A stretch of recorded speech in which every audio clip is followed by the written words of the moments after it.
नमस्कार, कसे आहात सगळे। आजची सुरुवात होते आहे नेहमीप्रमाणेच मुलांच्या टिफिन बॉक्सने।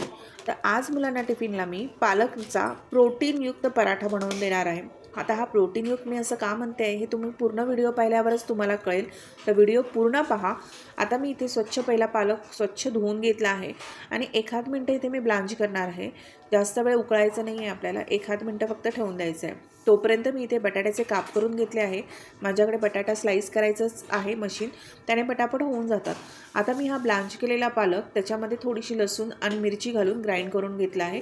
इथे मी पूर्ण पेस्ट नाही केली आहे, लसूण थोडीशी खाताना यावी यासाठी मी थोडीशी एकदम पेस्ट बनवून नाही घेतली। इथे मी 2 बटाटे उकडलेले घेतले, त्याच्यामध्ये मी पेस्ट घातली आहे, जिरं आणि किंचितचं हळद आणि मीठही ॲड केलं आहे आणि गव्हाचं पीठ घालून आता हे आपल्याला व्यवस्थितरित्या मळून घ्यायचं आहे आणि ॲटलिस्ट अर्धा तास तरी आपल्याला हे रेस्ट करत ठेवून द्यायचं आहे।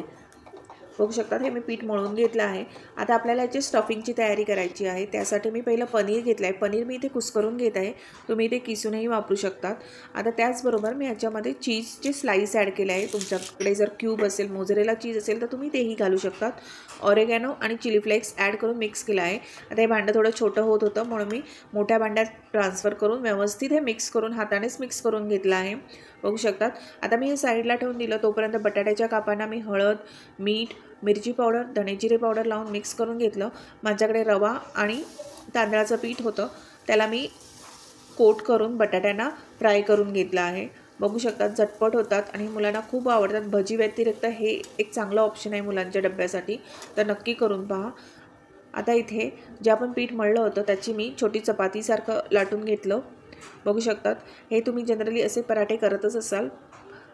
आता मी ह्याच्यामध्ये जे आपण पनीर आणि चीजचं स्टफिंग केलं होतं ते ॲड केलं आहे। आता मी ते त्रिकोणी पराठा लाटणार आहे।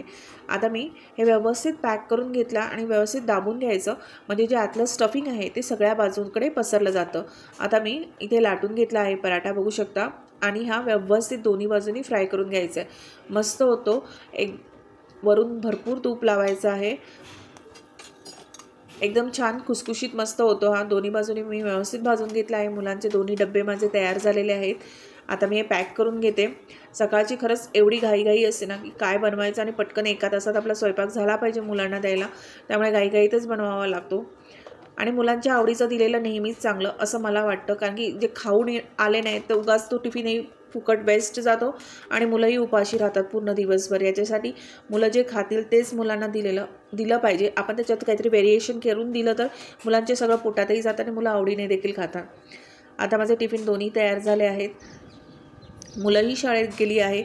आता माझी पुढची तयारी चालू होते। मुलं शाळेत गेली की मग घरात येऊन पटापट बाकीची तयारी करायला लागते। मी घर पटापट झाडून पुसून घेतलं, कारण की मला देवपूजा करायची होती। ते बघू शकतात मी पटापट देवपूजा करून घेतली आहे। देव स्वच्छ व्यवस्थित, देवांना अंघोळ व्यवस्थित घालून घेतली, त्याच्यानंतर देवांना गंध लावून फुलं अर्पण करून घेतली, अगरबत्ती धूप सगळं लावून घेतलं। त्याचबरोबर मी रोज स्वामींची 52 वाजते, ती मी वाचून घेतली 52। रोज मी त्यांचा तारक मंत्र देखील म्हणते आणि स्वामी समर्थांचं नावही घेते। सो अशा प्रकारे माझी पूजा झाली, आरती वगैरे मी करून घेतली स्वामींची, बघू शकतात। आणि त्याच्यानंतर मग मी घेतली माझा नाश्ता करायला। सो आता मी नाश्ता करून घेते। व्हिडिओ कसा वाटला नक्की मला कमेंट करून सांगा। व्हिडिओ आवडत असतील तर लाईक आणि सबस्क्राईब केल्याशिवाय जाऊ नका। भेटूया उद्याच्या ब्लॉगमध्ये, तोपर्यंत बाय।